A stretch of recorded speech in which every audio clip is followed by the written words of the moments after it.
শেরে বাংলা একে ফজলুল হক, শহীদ সোহরাওয়ার্দী, মৌলানা ভাসানী, মণি সিংয়ের প্রতি আমাদের বিনম্র শ্রদ্ধা। আমরা গভীর শ্রদ্ধা জানাই হাজার বছরের শ্রেষ্ঠ বাঙালি জাতির পিতা বঙ্গবন্ধু শেখ মুজিবুর রহমানকে। আমরা শ্রদ্ধা জানাই প্রবাসী সরকারের প্রধানমন্ত্রী তাজউদ্দিন আহমদকে। আমাদের বিনম্র শ্রদ্ধা রইল ৩০ লাখ শহীদ ও ৫ লক্ষ নির্যাতিত মা বোনের প্রতি। আমরা শ্রদ্ধা জানাই বীর মুক্তিযোদ্ধাদের, যারা স্বাধীন বাংলাদেশ সৃষ্টি করতে শহীদ হয়েছেন। আমরা শ্রদ্ধা জানাই লক্ষ লক্ষ মুক্তিযোদ্ধাকে, যাদের বীরত্বের কারণে আমরা স্বাধীন বাংলাদেশ সৃষ্টি করতে পেরেছি। আমাদের গভীর শ্রদ্ধা রইল ৭১ সালের সেই জনগোষ্ঠীর প্রতি, যারা সীমাহীন কষ্ট ও নির্যাতন ভোগ করে মুক্তিযুদ্ধের প্রতি অনুগত থেকে মুক্তিযোদ্ধাদের সর্বাত্মক সহযোগিতা দিয়ে স্বাধীন বাংলাদেশ সৃষ্টিতে ভূমিকা রেখেছেন। আপনার নাম? আমি এমদাদ হোসেন শেখ। আমার পিতার নাম মৃত আব্দুল মান্নান শেখ। আমার মায়ের নাম রিজিয়া বেগম। আমার স্থায়ী ঠিকানা গ্রাম খানজাপুর, ডাকঘর উজনি, ইউনিয়ন বাঁশবাড়িয়া, উপজেলা মুর্শিদপুর, জেলা গোপালগঞ্জ। ১৯৭০ সালে আমি এসকে কলেজে ইন্টারমিডিয়েটে ভর্তি হই, লেখাপড়া করতে থাকি। তখনই স্বাধীনতা যুদ্ধের একটা ডামাডোল শুরু হয়। ১৯৭১ সালে স্বাধীনতা যুদ্ধ শুরু হওয়ার আগে থেকেই আমি বাংলাদেশ ছাত্রলীগের সঙ্গে জড়িত ছিলাম। বঙ্গবন্ধু শেখ মুজিবুর রহমানের ৭ই মাসে জাতির উদ্দেশ্যে যে ভাষণ দেয়, সেই ভাষণে অনুপ্রাণিত হই এবং আমরা স্থানীয়ভাবে আমার সহকর্মী ছাত্রবৃন্দ নিয়ে যারা মিলিটারি চাকরিতে অবসর আছে, এরকম কিছু ব্যক্তিদের অনুপ্রেরণায় বা তাদের সাহায্যে কিভাবে যুদ্ধ করতে হয়, কিভাবে অস্ত্র পরিচালনা করতে হয় ইত্যাদি ট্রেনিং গ্রহণ করবার চেষ্টা করি। এক সময় আমরা দেখি যে এই জায়গায় আমাদের অস্ত্রের অভাব ইত্যাদি বিবেচনা করে এখানে না পাওয়ার কারণে আমরা ভারতে চলে যাই। আমি এবং আমার কয়েক বন্ধু মিলে ভারতে যাই। অনেক কষ্টে তো পায়ে হেঁটে যাওয়া লাগছিল। নাম মনে আছে? হ্যাঁ, বন্ধুদের নাম? তাদের নাম মনে আছে। একজন মোহাম্মদ আলী, সে ভদ্রলোক, পরবর্তী সময় মারা গেছে, চাকরি করতেন, উনি মারা গেছে ৬-৭ বছর আগে। দিদারুল আলম, উনিও মারা গেছেন, উনি বছর ৪ বছর আগে উনি মারা গেছেন। আরেকজন আবু আক্কার এখনও জীবিত আছে। আর একজন তোকল মুন্সি বাঁশবেড়িয়া, উনিও মারা গেছেন। অনেকেই আরও কয়েকজন অনেকেই মারা গেছেন আর কি। তা আমাদের এখন জীবিত আছে খুব কম সংখ্যক। আমরা ইন্ডিয়া গেলে প্রথমে ইন্ডিয়াটা চানপাড়া নামক স্থান, বনগার কাছেই কোথাও হবে।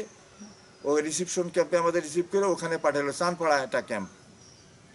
ওখান থেকে কল্যাণী এবং বারাসতপুরের মাঝখানে একটা ক্যাম্প করে আমাদের কাজী রশিদ এমপি সাহেব ছিলেন, উনি একটা ক্যাম্প করে আমরাই প্রথম সেই ক্যাম্পটা তাঁবু খাটাই বা ব্যবস্থাপনা আমরাই করি।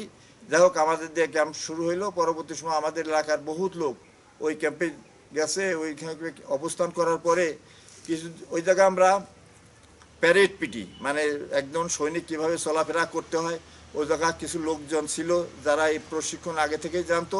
তারা আমাদের সেইভাবে মোটিভেট করছে বা সেইভাবে একটা অভ্যস্ত করার চেষ্টা করে। অতঃপর আমাদের খবর আসলো আমাদের চাকুলিয়া, এটা সম্ভবত বীরভূম ডিস্ট্রিক্টে চাকুলিয়া, আমাদের ওই জায়গা নেওয়া হয়। আমরা রেলে করে যাই, প্রায় অনেক দূর হবে, প্রায় ১.৫-২ দিনের কম লাগে নাই। ওখানে যাওয়ার পরে ওখানেই আমাদের ট্রেনিং হয়েছে। ২১ দিনের ট্রেনিংয়ের পরে আমরা আবার সেই রিসিপশন ক্যাম্পে, না কল্যাণীতে কি নাম আমার ঠিক মনে নাই, ওখানে আনা হয়। ওখানে আমরা ১৫ দিন থাকি। ওখান থেকে ওই বর্ডারে আমরা কিছুদিন যুদ্ধ করি।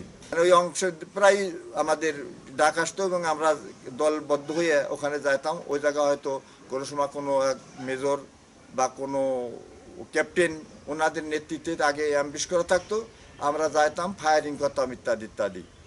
কমান্ডার কে ছিলেন?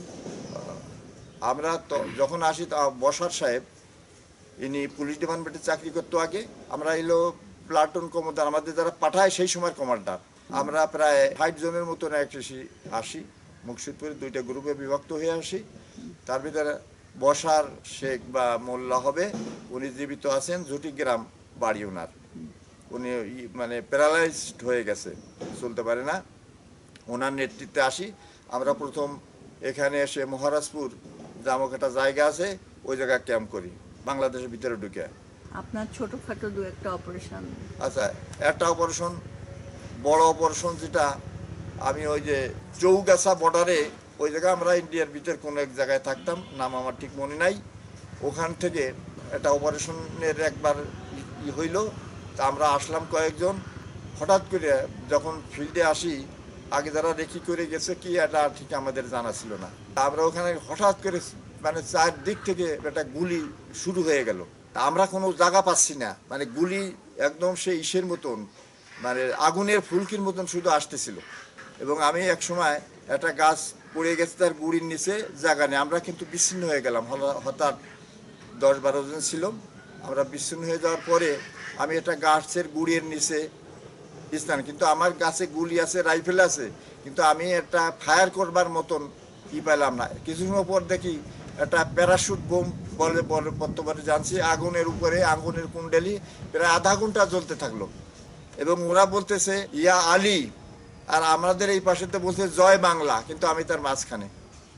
এমন একটা পরিবেশ, যদি আমি যুদ্ধ মানে গুলি করি, আমার তখন এটা হয়তো গ্যারেনেড আমার মাইরে দিবে। মানে আমার একটা জীবন মরণের সন্ধিক্ষণের ইয়াও দেখছি ওই জায়গা না, অন্য একটা যুদ্ধে যে আমার পাশের লোক গুলি করছে, ছটফট করতেছে, অবশ্য মারা যাওয়া আমি দেখি নাই। এরকম দৃশ্য আমার চোখে আসছে। অনেক কিছু তো ভুলে গেছি আমার দৃষ্টিতে, তখন আমি মনে করছি হয়তো আমি আর নাই। পরবর্তী সময়ে আমার যখন আলো ফুটলো, দেখা গেল, তখন দেখা গেল যে আমি উঠলাম। পরবর্তী সময় আমার বন্ধু বান্ধব যারা ছিল সহকর্মী, তাদের সঙ্গে দেখা হলে শেষে আমরা আবার আমাদের সেই ক্যাম্পে ফিরে আসলাম। এই একটা বড় ব্যাপার আমার গেছে, যেটা আমার এখনো মানে মনে উঠলি যে হয়তো আমি আর নাই, এই একটা ছিল। তারপরে আরও অনেক যুদ্ধ, আবারও পরবর্তী সময় আবারও আসতাম। এবং যখন শুনেন দিত যে আজকে অপারেশনে যাইতে হবে অমুক অমুক, তখন ওই সাথে একটা 2টা পুরি দিয়ে দিত। পুরি মানে খাবার রাত্রে খাইতে হবে। আমরা দিন থাকতে রওনা দিতাম, হাইটে তো অনেক দূর আসতে হইতো, গাড়ি ছিল না, হাইটে অনেক দূর আসে, তারপরে আসল জায়গা যাওয়াইতে হতো। ওইরকম একবার যাচ্ছিলাম, হঠাৎ গুলি শুরু হয়ে গেল, আমরা কোথায় নেব, কিন্তু দেখি ওই জায়গা বাড়ি ঘর আছে, মাটির ঘর, কিন্তু কোনো লোকজন নাই। ওই মাটির ঘরের কোন দিক থেকে গুলি আসে এইটা লক্ষ্য করে তার আড়ালে আমরা যা হোক সেভ নেওয়ার চেষ্টা করি। এবং এক সময় গুলিও শুরু করতে হয়। দেখা যায় এরকম ধরনের অনেক ব্যাপার আছে, যেগুলিকে অনেক তো গোসাই বলা কঠিন। ওরা এক সময় আমাদের এলাকায় পাঠাই দিল, তা আমরা মুর্শিদপুর আসলাম। আমরা একটা ক্যাম্প করলাম মহারাজপুর বসার সাহেবের অধীনে, মানে ওনার নেতৃত্বে। আমরা ওই জায়গা 30 জন মুক্তিযোদ্ধা ছিলাম। আর একটা ক্যাম্প হইলো আমাদের একটা অংশ, এরা জলিপাড় ক্যাম্প করলো। দেখ আমরা এখানে থাকতাম। আমরা ওই দিগনগর রাস্তা ছিল তখন, ফরিদপুর যাওয়ার পথে টেকেরান বরিশালের যে রাস্তাটা, আমরা ওই রাস্তায় মাঝে মাঝে অ্যাম্বুশ দিতাম। আমাদের ওই জায়গায় মিলিটারিদের ক্যাম্প ছিল। ওরা ওই ব্রিজকে সেভ করার জন্য ওরা 2 পাশেই বাংকার করছিল, এবং ওই জায়গা অনেক মিলিটারি থাকতো। আমাদের শেষের দিয়ে একটা যুদ্ধ হয়, যুদ্ধে মিলিটারির সাথে আমাদের পুরোপুরি যুদ্ধতে আমরা ওই জায়গায় যে 15-20 জন বা তারও বেশি মিলিটারি ছিল, তারা আত্মসমর্পণ করে। এর ভিতর আমাদের 2 জন মুক্তিযোদ্ধাও মারা যায়। তারপর আমরা ওই ক্যাম্প দখল করি এবং ক্যাম্পের ওই সমস্ত লোকগুলোকে আমরা নিয়ে আসি। আমরা নিয়ে এসে এই গ্রামেতে ঘুরে নিয়ে বেড়াইছি, গ্রাম দিয়া এদের জো বাংলা বল, জয় বাংলা, মানে জো বাংলা, মানে গ্রামে গ্রামে দেখেছি মানুষ অনেকে উৎসাহিত হয়ে আসছে, দেখছে। তারপর এক সময় আমরা তাদের যে গোপালগঞ্জ পাঠাইলাম, কারণ একটা লোক ওইভাবে রাখে, তারা তো মানুষ, সেই হিসেবে আমরা তারে তেমন আর কোনো করি নাই। আমরা গোপালগঞ্জ পাঠাই দিলাম, ওখানে হয়তো জেলে টেলে তাদের ই করলো পরবর্তী। আর আমরা তো পরবর্তী সময় একটু ফুর্তি ফার্তা যেটা করার দরকার ফায়ার টায়ার করছি। পরবর্তী সময় তো আমরা সেই সমস্ত অস্ত্র আবার ওই যা হাশেম সাহেব নাম করে একটা যে লোক ছিল, উনি নৌবাহিনীতে চাকরি করতে সম্ভবত, উনি আমাদের মুর্শিদপুরের অস্ত্র কালেকশন করে গোপালগঞ্জ জমা দেয়। যুদ্ধ করে দেশ স্বাধীন করলেন, বর্তমান বাংলাদেশ দিয়ে আপনি কি বলবেন? এখন বর্তমান বাংলাদেশ তো কি বলবো, এই জায়গায় মন্তব্য করা তো বড় কঠিন। বাংলাদেশ যেভাবে চাইছি যে আমরা বৈষম্য মুক্ত একটা দেশ, আমরা পাকিস্তানের সাথে আমাদের যে মতের অমিল হয়েছে এটা বৈষম্যের কারণেই প্রথমত। বৈষম্য থেকে মুক্তি চাই। আর সমাজ ব্যবস্থা তো ভেঙে পড়ছে, আগে যতটুকু ছিল বর্তমান সময় এই যে গত যে সরকার ছিল, এই সরকারের সময় তো আমাদের সেই সামাজিক ব্যবস্থাও নষ্ট হয়ে গেছে। এখন কিভাবে কি চলবে আল্লাহ জানে।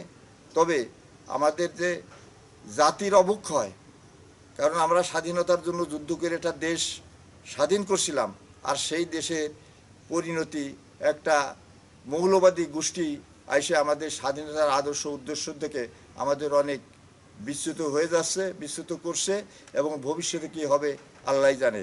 তবে আমরা চাই একটা জনকল্যাণমূলক দেশ, যেখানে প্রত্যেকেই তার স্বাধীনতা এবং চলাফেরা, তার ধর্মীয় স্বাধীনতা, সব ধরনের স্বাধীনতা রক্ষা হবে। ব্যক্তি স্বাধীনতা মানে সব ধরনের স্বাধীনতাই তার থাকবে। সে মত প্রকাশ করতে পারবে, সে মতামত দিতেই পারবে, কিন্তু আরেকজনের কাছে খারাপ লাগলেও তার জন্যে তাকে যাতে অপমান না করে। আর মুক্তিযোদ্ধা যেহেতু একটা দেশ স্বাধীন করছিল, তাদের অনেকটা তিতিক্ষা ছিল, তারা টাকা পয়সা অর্থ লোভে মুক্তিযুদ্ধ করে নাই, তাদের নিজের চেতনা থেকেই মুক্তিযুদ্ধ তারা করছে। অতএব তাদের সম্মান, টাকা পয়সা দিয়ে যে সম্মান এটা চাই না, কিন্তু জাতিগত হিসেবে মুক্তিযুদ্ধের একটা সম্মান এটা অত বর্তমানে আছে, ভবিষ্যতে হোক পরবর্তী প্রজন্মর কাছেও এটা যাতে তারা একটা আত্মত্যাগমূলক কাজ করছে, এটা যাতে স্বর্ণাক্ষরে তাদের মনে স্থান পায়। নতুন প্রজন্ম যারা আসছে এদের কাছে অনেক আশা। স্বভাবত কথায় বলে তরুণরাই জাতির ভবিষ্যৎ, তাদের কাছ থেকে অনেক কিছু আশা আমাদের আছে।